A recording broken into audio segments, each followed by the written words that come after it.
Guga, boa noite a você, boa noite Candice, Lin, Sadi, Sandra, Pontual, não sei quem mais está aí nesse estúdio. Boa noite a quem está nos assistindo. Olha, nossa equipe chegou há pouco aqui na Filadélfia. E a gente está aqui porque a gente vai seguir os passos de Kamala Harris, mas você está perguntando de história. Você estava aqui na sexta-feira, então me ajuda a contar essa história.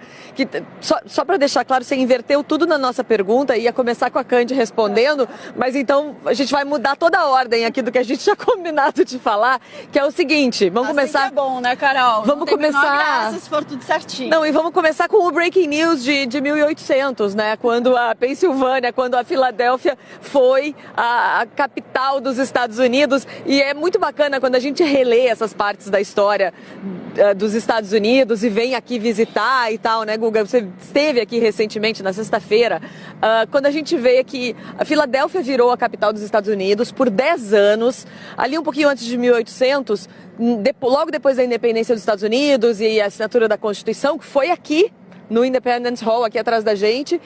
Porque tinha o seguinte, né? O George Washington e os parças dele, ali, Hamilton, etc., queriam que a capital dos Estados Unidos fosse aqui. Mas os estados do Sul, não. Queriam que fosse entre Maryland e... E onde, gente?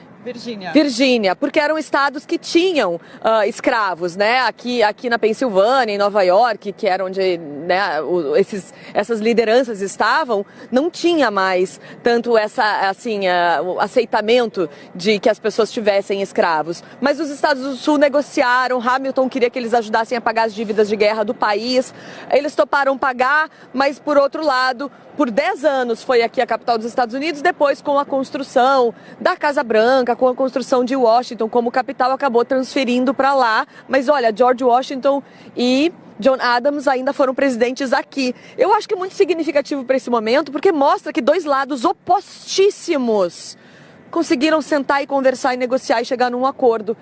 Quem sabe, né, se esses Estados Unidos tão polarizados não podem fazer o mesmo. Mas, enfim, por que estamos aqui, Candice? Bom, estamos aqui porque amanhã Kamala Harris vai fazer o último grande comício da campanha um dia antes da eleição, né, Carol? A eleição que é terça-feira, o comício é amanhã à noite. E ali a Kamala vai apresentar os argumentos finais sobre por que ela deve ser escolhida a nova presidente dos Estados Unidos. Mais cedo ela estava no estado do Michigan, um estado onde os dois candidatos estão empatados.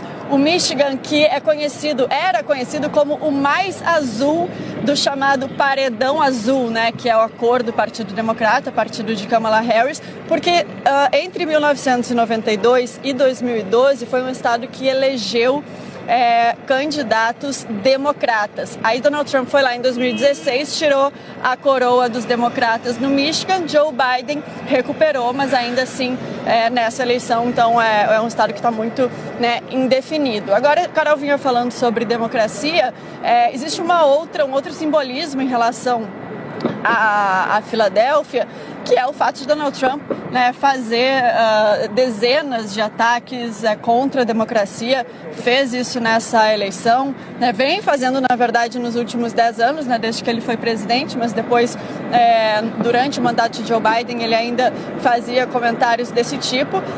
Não, a Filadélfia, a Pensilvânia, o estado da Pensilvânia não foi escolhido por conta disso, foi escolhido porque é um estado que tem 19 delegados, é um estado que pode definir essa eleição, mas, além disso, tem esse simbolismo em relação, né, à defesa da democracia. Que a história, né, da fundação do país e da democracia, da Constituição. Então, vai ser muito simbólico, né, encerrar essa campanha aqui. Aqui, com certeza.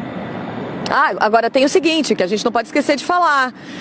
Kamala Harris hoje deu essa notícia, que votou pelo correio, ela que, né, mora na Califórnia, né, assim, é residente da Califórnia, votou pelo correio, deu essa notícia, olha, já mandei meu voto pelo correio, eu confio na instituição, no processo eleitoral, meu voto está a caminho da Califórnia nesse momento, então tem essa notícia também, nós estamos acompanhando o time Kamala, a gente vai estar acompanhando, inclusive, em Washington, na terça-feira, a contagem de votos, na quarta-feira, né, a apuração dos votos, etc. A gente vai estar lá, perto da Kamala Harris, da equipe dela, na Universidade de Howard, onde ela estudou nos anos 80, 1983, quando ela começou a estudar lá, que vai ser histórico estar lá. Ela vencendo ou ela perdendo, vai ser histórico estar lá, porque leva uma atenção para uma universidade historicamente dedicada à educação negra, num momento tão interessante da história americana.